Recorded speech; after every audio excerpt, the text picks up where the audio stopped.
inaugural chairman press conference where I'll start being able to answer some of your questions after all the league events.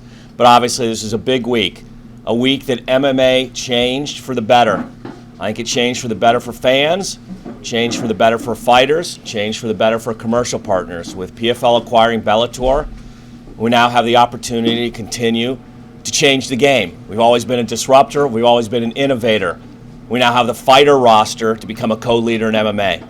And so with that opening, I'll take any and all questions you guys have about any topics at all. Just let me know what you want to know. Well, as you said, kind of a historic season, I guess, overall, especially with the news. But just tonight, the championship, another one in the books. What are your thoughts overall on tonight and the year as a whole?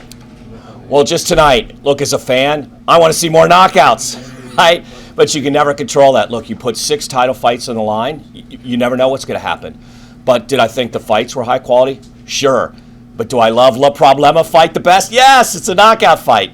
But what I always love is the meritocracy, right? You get Pineda coming out, and it's a real-world Rocky story.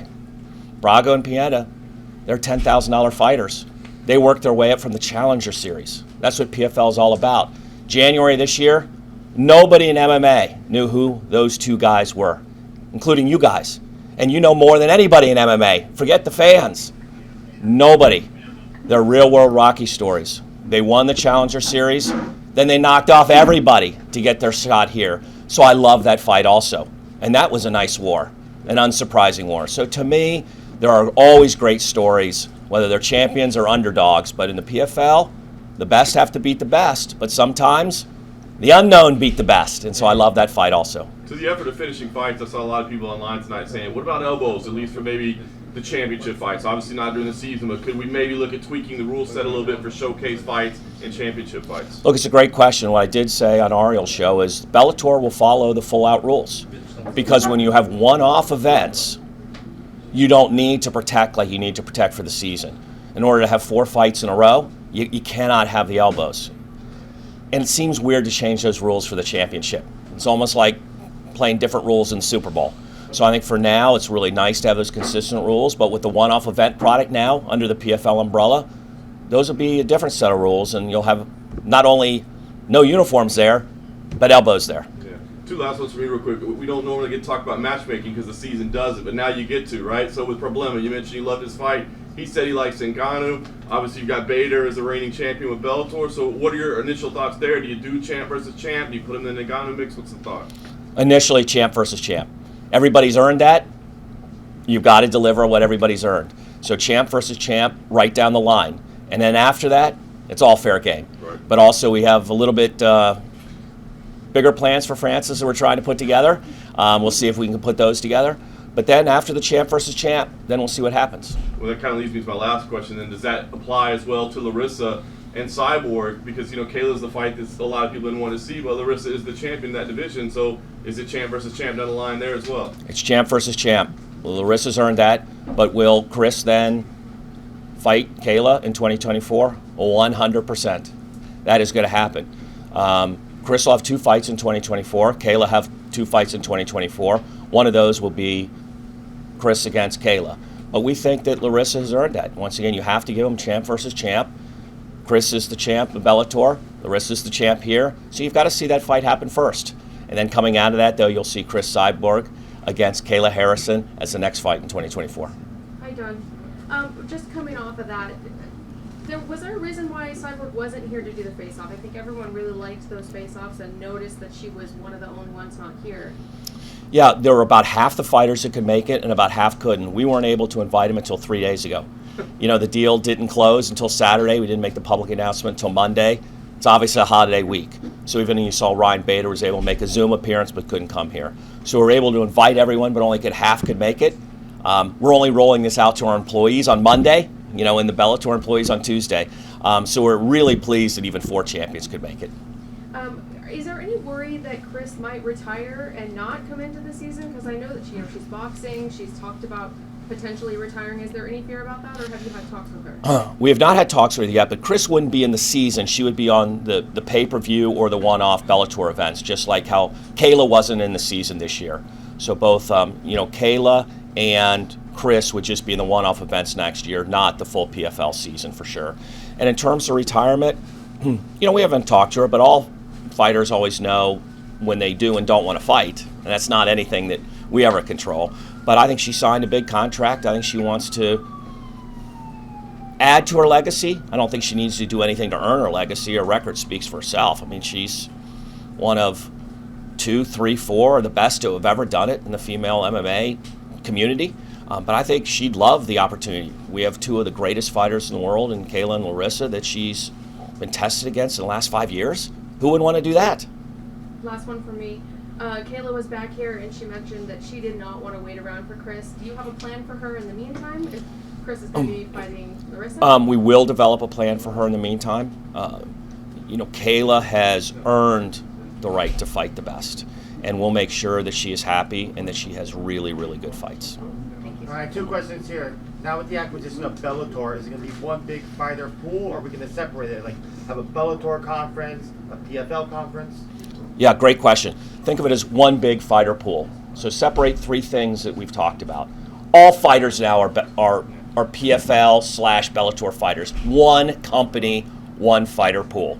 Second thing is we have different products.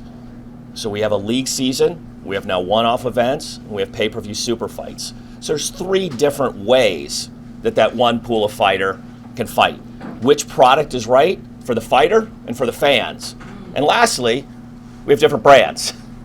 So the brands go against the products, but all the fighters are eligible against that. And that's just merely an example of what's the best fit.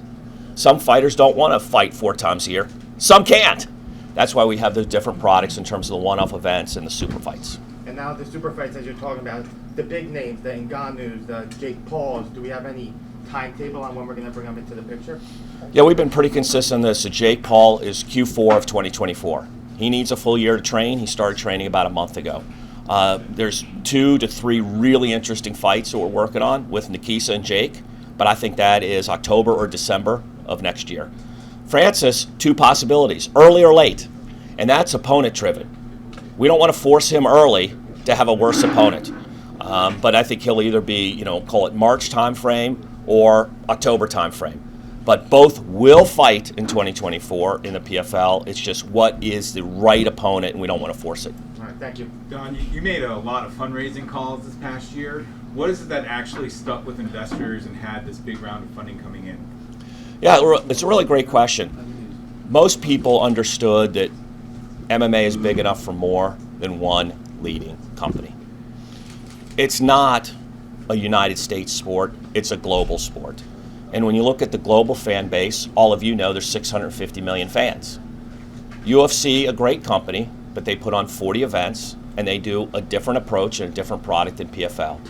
So we said 650 million fans, they need more than 40 events. There's 5,000 basketball games. There's 3,000 soccer matches. Can we at least get 100 great events a year? So our view was we don't need to compete with, beat with, take share from UFC. We're going to be a co-leader doing something very differentiated, very unique. There'll be 2 big, valuable companies. That's the basic pitch. And this is a sport that all of you know is very new. 25 years old is a business. Basketball, 75. So as we all studied sometime in high school or college, the growth curve is just starting. The monetization is just starting. The evolution is just starting. So that is really what people understood very well. Now, maybe the people who don't really study call it the evolution of business or call it the larger global fan base of MMA or what's happening in terms of the trends I talked about. They go, it's the NFL. There'll never be another one. That has nothing to do with MMA and nothing to do with what is going on with those underlying drivers of media companies want more, fans want more, fighters need another home. Well, all you need is media, fans, and athletes, and all of those would like to have another co-leader, and we're well on our way. This year we did 40% of UFC's viewership. What? Our brand is only 5 years old. Our brand is way, way, way ahead of us with much more marketing. So for us to do 40% already before the fundraise, before Bellator, before we launch new products, we're on our way. Great, thank you. And then Donn right here, so I got 2 questions. So first question, obviously with the Bellator acquisition, I would say most fans can agree that the most stacked division in Bellator is the bantamweight division. We don't currently have one on the PFL roster. Is that potentially something you guys could look to add next season? Yeah, look, there's 2 big divisions, 185 and 135. where Bellator has probably the 2 best fighters in the world. Patchy Mix could beat Sugar. Doesn't have the hair, but he's got better fighting. And I think most people think that that's either a good fight or Patchy's a slight favorite. but it's a damn good fight. Same with Johnny. So those are 2 divisions of which maybe number 1 in the world. Well, we didn't want to come out with those divisions this year because that wouldn't serve those guys. We're going to come out with those divisions probably in 2025. So we need a full year to build divisions strong enough that it would make sense in the league season. What makes sense this year? Put on fantastic fights in these 8 major events that we've talked about. So think of the 8 events as huge events on their own. When you see UFC, we all see what are the 8 or 10 best events they have of their 30. We want to make these 8 events almost that big. 2 championship belts on the line for all co-mains for those. Put them in the great cities of the world, at least 4 in Europe, a couple in the Mideast, a couple in Far East, maybe 1 in Latin America. Have each of those be tentpole events and have those worthy of a Johnny, a Patchy, the people that aren't in the season this year against the best opponents. It would make sense. And then one more. I know you touched on the viewership. So I've spoken to a lot of fans, and while we all enjoy the fights that you guys put on, I have noticed that some of them say that the pacing of the broadcast can sometimes be a bit. So is that something you look to change and address now that the roster has increased? Yeah. As you guys have heard me say, we don't want to be right, we want to win. All the time, we're self-critical. What's working, what's not, where we can improve, where do we keep it the same?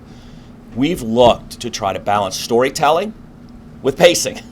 The storytelling is there because a lot of our fans, half of them are sport fans, but they're new to MMA. So they don't know the fighters like those who love MMA know the fighters. That made the fights longer.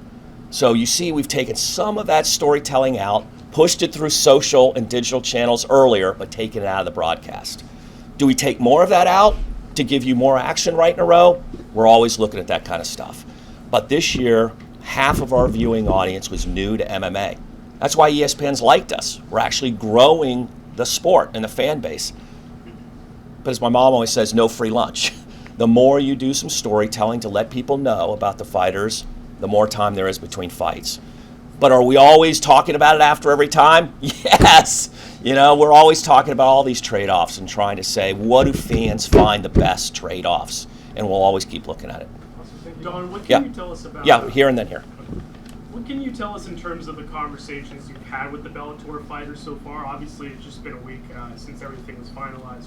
In terms of what are their thoughts on your vision, the PFL's vision, and everything moving forward? Yeah, here I've not had these conversations except tonight. I talked to Johnny, Patchy, Pacheco, so a few of them I talked to tonight. But Pete Murray has talked to them. Ray Sefo has talked to them. Mike Kogan, who'll be coming over to work with us, has talked to them. So I'll pass on their feedback, which is more broad than the 3 conversations I had tonight. And people, I think, would have 3 things to say. Number 1, super exciting. Remember, they think of themselves as the best in the world. So they want to be the best in the world. And they see us building a company that wants to be bigger and better and not stand still. So that's good. Number 2, more opportunity.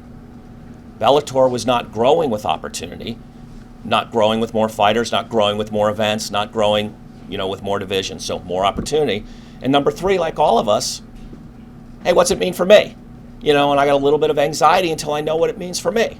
And so we'll be talking to them over the next week, the next 10 days to say, what does it mean? And as we've said, fighters will have a choice. Are they going to be in the league season? Are they going to be in the one-off event product? What's best for them? What's best for us? What's best for the fans? So I think that's all going to work out really good, but until we're able to communicate that, there's always a little bit of anxiety about everything new. We all went to first grade, and we were all nervous. This is new, right? And so this is all a little bit, but I think the overriding thing is excitement because this company has nothing short of a co-leader ambition. And we're not scared of anything, and they like that. And number 2, more opportunity for them. Yes. Yeah, Ray. Yes. You just said moments ago that champion versus champion, right? So that means Renan Problema is fighting Ryan Bader. If that's the case, so what's the scenario for Francis Ngannou? Do you have an update about when he's fighting, who he's fighting? We don't have an update. We're working on a very big fight with Francis and his team. we're targeting a mixed rules fight that we think would be the biggest fight of 2024 for Francis. So it would be under mixed boxing and MMA rules. We'd like to be able to put that together. We have 2 possible opponents, of which one is much more exciting than the other. But we don't have anything else that we could say right now. I don't want to speak out of school. You know us, we tend to not announce things before things are done, and we try to respect all kind of confidentiality. But we're working on stuff. We'd like to put it together. We think there's some mutual interest, and we're working really closely with Francis on it. So we're not saying any names, Deontay Wilder or any other name? No. Yeah. Okay, with that being said, sorry. Yeah. So the first title shot of the title fight this night, Gabriel Braga. Yeah. Do you think it was an early stoppage? Is there something going on about it? Maybe, I don't know what happened to the ref. You know, I respect everybody's, as my dad says, every job is easy until it's yours, right?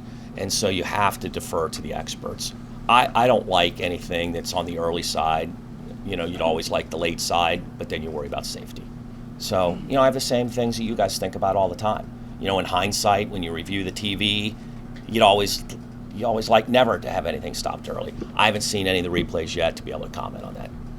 Hey, Donn, two quick ones for me. One, you mentioned several of the countries. I was curious what specific cities the PFL would be interested in going to in 2024. I don't want to steal thunder yet. We hope to be able, Pete Murray hopes to be able, and then before Christmas, to be able to give a schedule for next year. So I think this won't be long. I think this will be able to tell you 3 weeks, maybe 4 weeks at the most, to be able to outline the schedule for 2024. He's been working on that. We worked on that even before the acquisition was done. But as I said, 6 of the 8 events will be outside the U.S. Our focus will be on giving international fans more top-shelf product than they've been able to get before. Almost all of the league seasons of PFL is in the U.S. So we see this as a great complement to serving global fans. And lastly for me, you mentioned moments ago that the Bellator shows would not have the outfit and the sort of uniform that the PFL ones have. Am I correct in assuming that we're bringing the sponsorships back to the shorts and maybe adding that additional income stream to the fighters? Well, with the PFL now, they have a spot in the short that they get the income stream. Remember, we own a spot that we sell to national sponsors. They have a spot. So we'll run the same kind of thing with Bellator, of which the way that we call it everything clean but balanced is spots are controlled but spots are open. So we'll run the same kind of program with Bellator. Hey, Donn, right here. Hey, Donn. Do you encourage Yep. Bellator fighters and PFL fighters to start calling each other out for fights leading into the next year? I want everybody calling out for fights. You can call me out for a fight? No. Look, I think the more that people are open and expressive is good, and it's interesting. I like to know what people are thinking. I don't like anything that's not authentic. You know, sometimes I think a lot of the fight talk is inauthentic, and I think fans know that, right? So anything that's really you, do it, right? Talk about it. But I think you can talk about it. Once again, we're all one company now, and we're all on the same mission to become the co-leader in this sport. So PFL fighters, Bellator fighters, we're all one fighter. Call out anybody you want to fight. Call out them, call out us, call out the guy on Mars. Do anything that you want to do to become the best in the world. If you put $1 million on one, I'd call you out for a fight. Yeah, totally. But, Exactly. Last one, I think everybody was happy to hear on the MMA Hour you said that you guys were offering all 21 or so Bellator employees Yes. jobs within the new merged promotion. But you do have a fully staffed company, right? 52 or so employees on PFL side. So how is that really going to work? Is you don't want to? I'm sure you don't want to have two people doing one person's job. You know. So how would that play out? We have a bigger meal to serve. We got 8 one-off events now, with 6 of those 8 internationally. So we need more people doing more things, number one. Number two, we also have more revenue to build. We have a whole new product that we've got to build that revenue stream off of, which hadn't happened under Paramount. So not only do we have an operational side of the business, we have a revenue side of the business.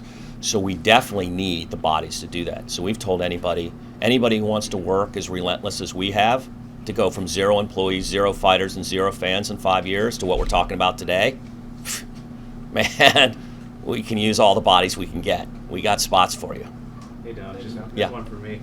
Obviously, Scott Coker has a good relationship with the guys over at Rizin and, build that going. I'm curious, do you have any plans to maybe keep that alive? It's interesting.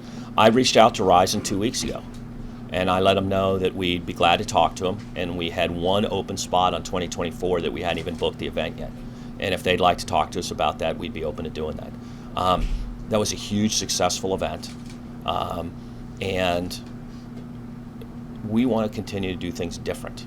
And what does that event look like?